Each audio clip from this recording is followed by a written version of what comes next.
Assalamualaikum warahmatullahi wabarakatuh. Saya sedang bersama dengan senior saya, kakak kelas saya di Mesir, Al-Mukarram, Ustadz Dr.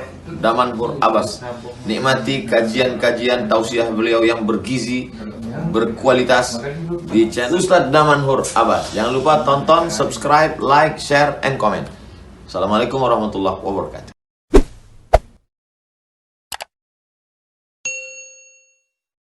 Assalamualaikum warahmatullahi wabarakatuh. Alhamdulillah, alhamdulillahilladzi ahyana ba'da ma amatana wa ilaihin nusyur.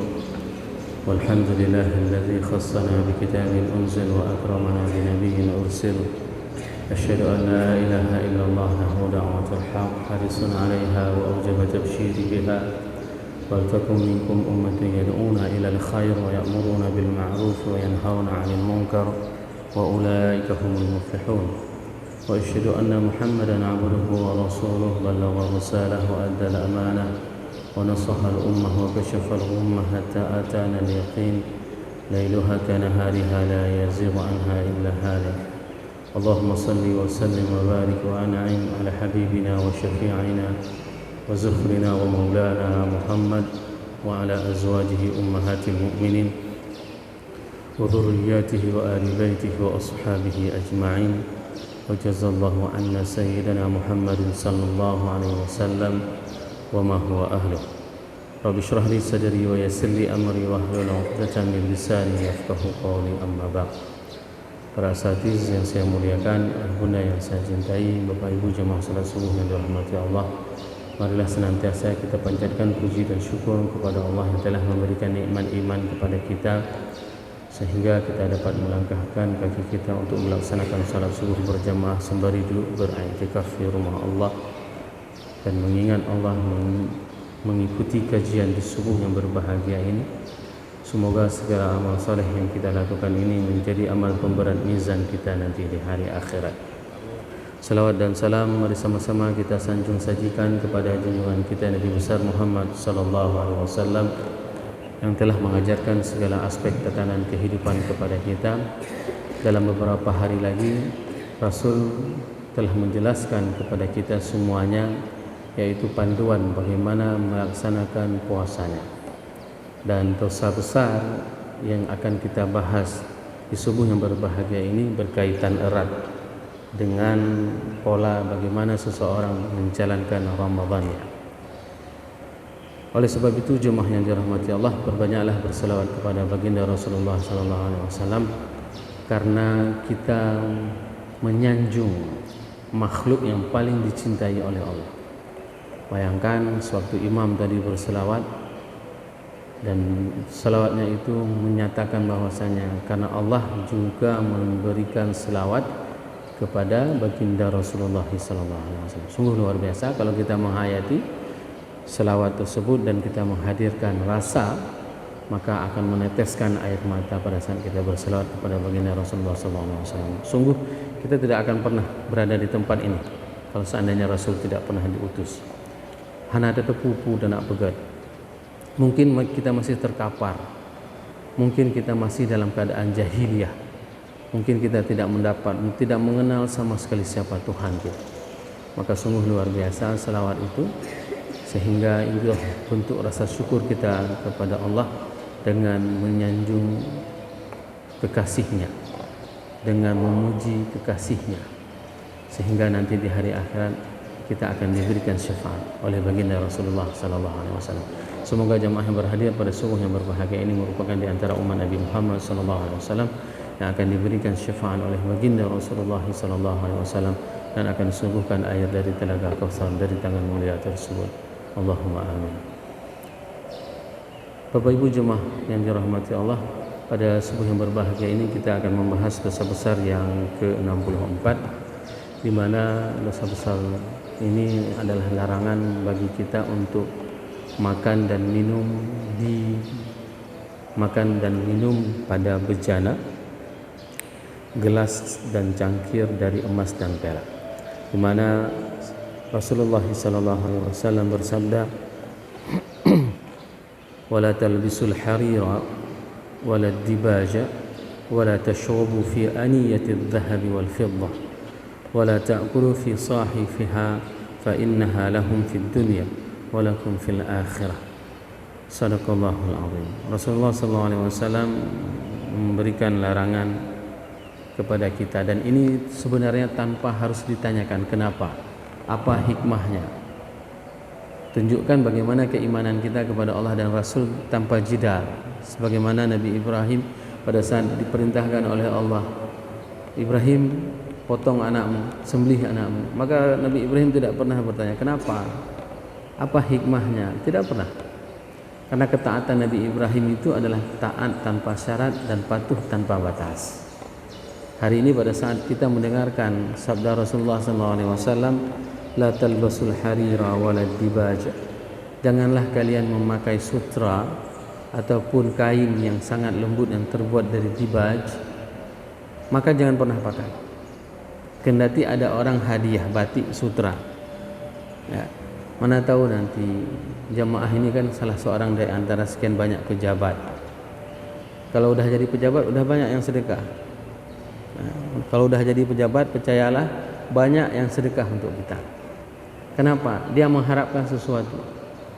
Ada sesuatu yang akan dia tagih kepada pejabat tersebut, maka diberikan hadiah.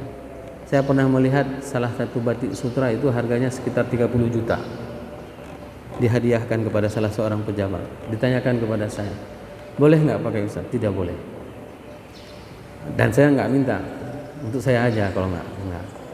Karena memang itu tidak dibenarkan untuk dipakai. Sutra lembut sekali, enak sekali. Tapi itu larangan dari Rasulullah SAW, maka kita iakan, tidak akan pernah melanggar apapun yang diperintahkan oleh Rasul. Kalau Rasul bilang enggak. Inilah yang dinamakan dengan keimanan. Selanjutnya Rasulullah SAW mengatakan wala tashrabu fi aniyatid dhahabi wal fiddah, dan jangan pula kalian minum pada bejana emas dan perak.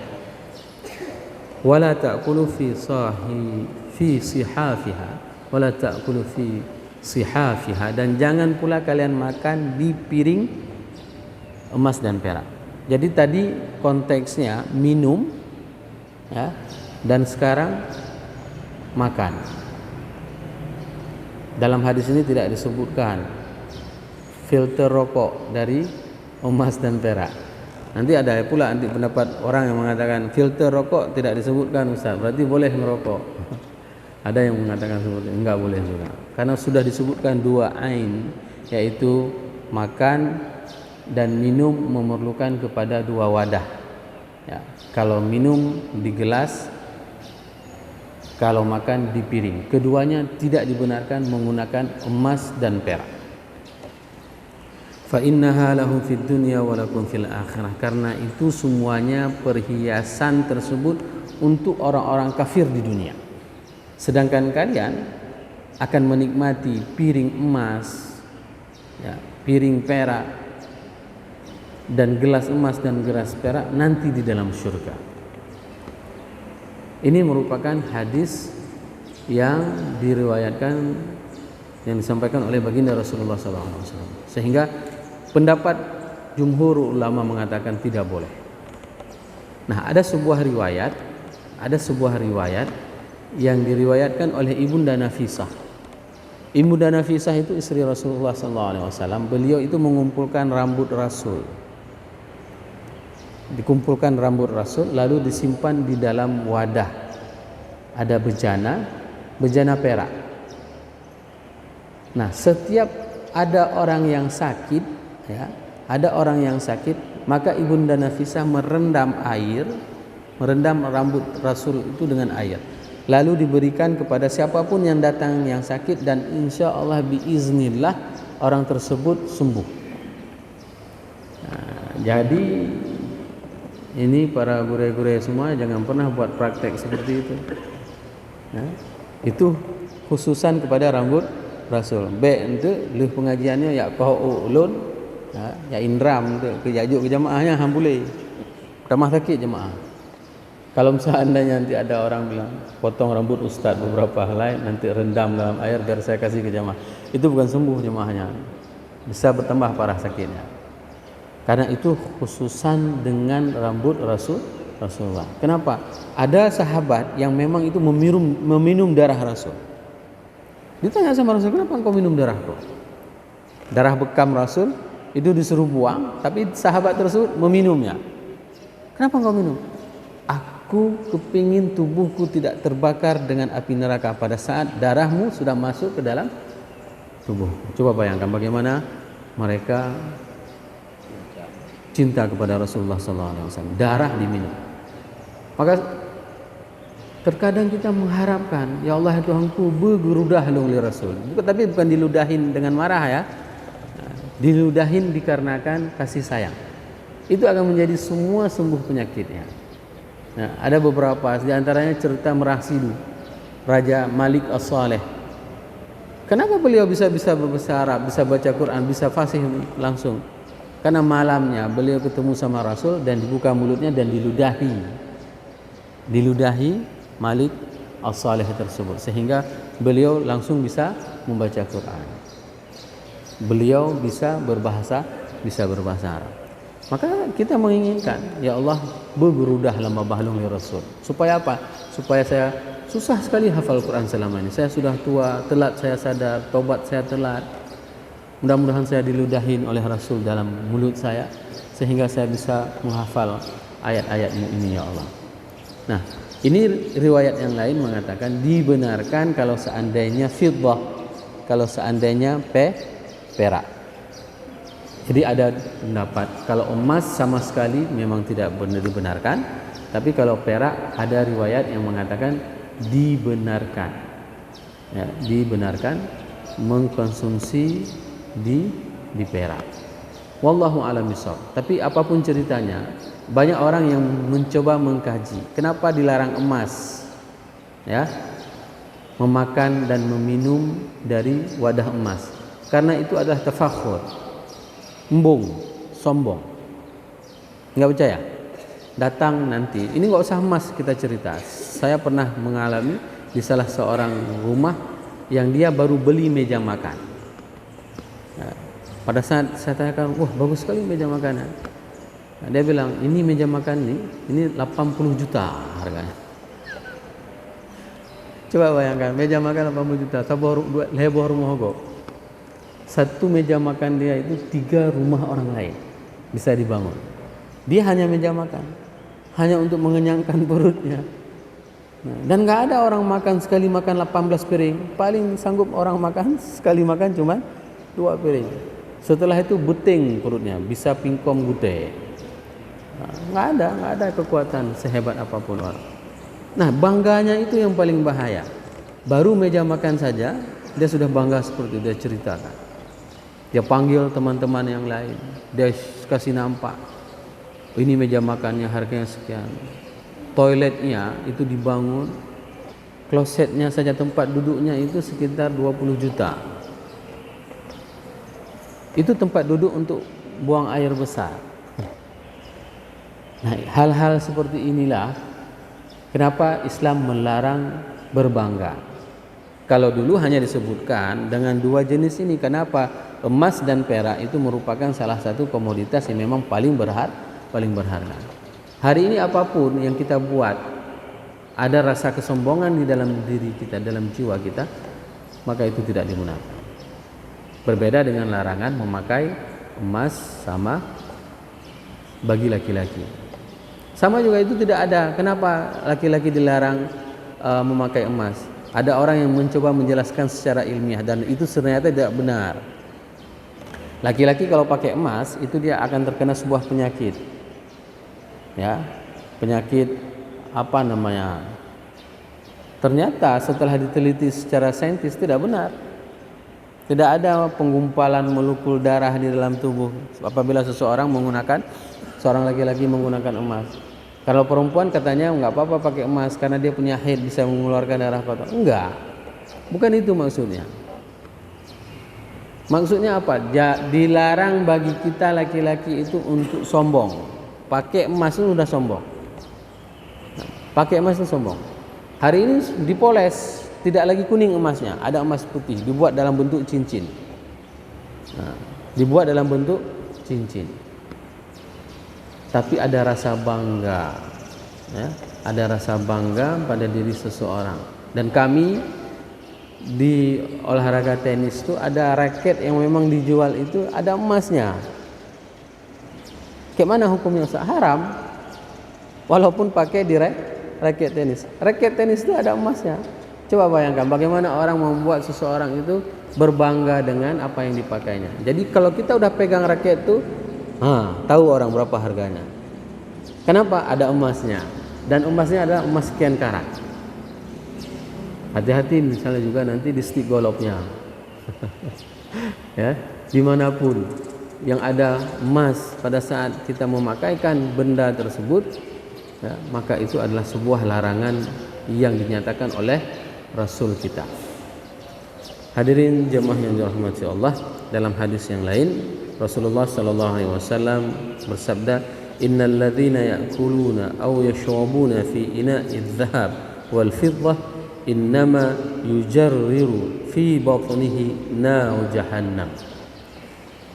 Sesungguhnya innalladzina ya'kuluna wa yashrabuna, sesungguhnya orang yang makan dan minum dari wadah emas dan perak, innama yujarriru, sesungguhnya dia itu akan dialirkan, ya, fi batnihi nar jahannam. Yujarrir bahasa Arab itu seperti bunyi grog grog grog grog grog grog, seperti itu. Pernah minum air? Ada bunyi glug glug glug glug. Seperti itulah nanti di hari akhirat pada saat seseorang yang minum dan makan dari wadahnya api neraka, dari wadahnya emas dan perak, maka dia akan dimasukkan api neraka dan akan bunyi seperti itu, glug glug glug glug glug glug, seperti itu. Itu namanya yujarrir, berbunyi. Api yang masuk ke dalam tubuhnya itu berbunyi. Hari ini kalau tidak percaya, cobalah minum. Haus sekali kita. Begitu kita minum, glug glug glug glug glug, seperti itu. Nanti di hari akhirat juga seperti itu. Orang-orang yang makan dan minum dari wadah emas dan perak, maka mereka itu akan dialirkan dengan api neraka, dan api neraka itu pada saat melintas mulut dan perut mereka itu akan berbunyi. Itulah yang dinamakan dengan yujarrir. Ya. Maka hati-hati, ingat baik-baik. Kalau ada yang sedekah piring emas, ya, sumbang untuk buat masjid ini. Ya. Mana tahu ada yang sedekah masjid, piring emas. Ya udah, sedekahkan kembali, jual kembali, selesaikan masjid. Kalau ada yang sedekah misalnya perak seperti itu, gelas perak, ceret perak semuanya, jual kembali, lalu kita sedekahkan untuk menghidupkan bulan Ramadan ini. Bulan Ramadan hanya beberapa hari lagi. Ayah bunda yang dicintai oleh Allah, maksimalkan amal saleh di bulan ini sebaik mungkin, sebanyak mungkin. Maksimalnya apa? Bukan maksimal belanja. Ini paling bahaya. Asal bulan Ramadan, ya, itu adalah bulan balas dendam. Karena udah puasa, ya kan, begitu sorenya itu diajak anak-anaknya, diajari bagaimana cara menjadi manusia yang konsumtif. Abang kepengin apa, air apa, makanan apa, itu ditanyakan seperti itu. Sehingga apa yang terjadi? Sehingga semua menjadi mahal harganya pada saat masuk bulan Ramadan. Cabai mahal, ayam mahal, daging mahal. Seharusnya apa yang terjadi pada saat bulan Ramadan? Seharusnya bulan Ramadan itu adalah bulan bagi kita untuk menjaga pola konsumsi kita. Sehingga apa yang terjadi pada saat bulan Ramadan itu, kita tidak pernah melambung tinggi harga-harga barang semuanya. Tapi bayangkan, di bulan Ramadan itu semuanya melambung tinggi harga. Kenapa? Karena kita tidak Islami dalam menjalankan bulan Ramadan ini. Dengan pola kehidupan kita yang sangat-sangat konsumtif. Bayangkan satu meja makan itu kalau dia punya keluarga 6, maka ada 12 jenis air minum. Mulai dari air tebu, air kelapa, air sirup. Kapan mau minum itu semuanya? Bagaimana buka puasa Rasul? Rasul itu berbuka puasa itu sangat sederhana. Sangat-sangat sederhana. Tidak pernah seperti apa yang terjadi selama ini yang dilakukan oleh umat-umatnya. Bahkan saya miris pada saat ada sebagian jamaah dengan bangga memposting, beginilah buka puasa orang Arab. Onta satu dimasak, ya. Satu onta makannya cuma berapa orang, nggak baik. Walaupun itu dilakukan oleh orang Arab, nggak baik. Maka di bulan Ramadan ini adalah bulan bagi kita untuk menjaga kondisi perekonomian rumah tangga kita agar kita tidak kebablasan. Apa adanya. Kita berbuka puasa dengan memang makanan yang bisa meningkatkan daya tahan tubuh kita agar apa? Mempunyai ketahanan tubuh supaya kita berpuasa dengan baik. Maka Rasul itu merendam kurma keras. Saya selalu mengatakan Abdurrahman bin Auf itu menangis pada saat beliau makan kurma yang besar. Ditanya sama anaknya, wahai ayah, kenapa engkau menangis? Abdurrahman mengatakan bahwasanya seingat aku tidak pernah Rasul makan kurma seperti ini kecuali setelah Khaibar. Coba bayangkan. Hari ini kita sering kan makan kurma. Kalau misalnya kepengen beli ajwa, beli mejol. Mejol itu 1,5 juta 1 kilo. Besarnya besar memang. Nah, sekali makan 1 biji kita makan kenyang, kecuali orang Aceh. Nah, kalau orang Aceh nggak kenyang, dia kalau bukan nasi nggak kenyang, bukan makan namanya. Nah, mejol itu satu itu sebesar ini dia. Dan Rasul tidak pernah makan kurma besar kecuali setelah Khaibar. Maka setiap Abdurrahman bin Auf makan kurma besar, dia menangis mengingat bagaimana pedihnya kehidupan Rasulullah SAW. Rasul itu harus merendam kurma yang sudah dikeringkan. Direndam sama Rasul, pagi hari buka puasa baru dimakan untuk melunakkan. Dan ternyata itu merupakan salah satu terapi. Hari ini sudah menjadi infus katanya. Air infus. Padahal Rasul melakukan, itulah yang saya katakan tidak ada yang tidak diajarkan oleh baginda Rasulullah SAW. Kalau kita mau mengikuti apa yang diajarkan oleh baginda Rasulullah, maka kehidupan kita selamat, tubuh kita selamat. Ya.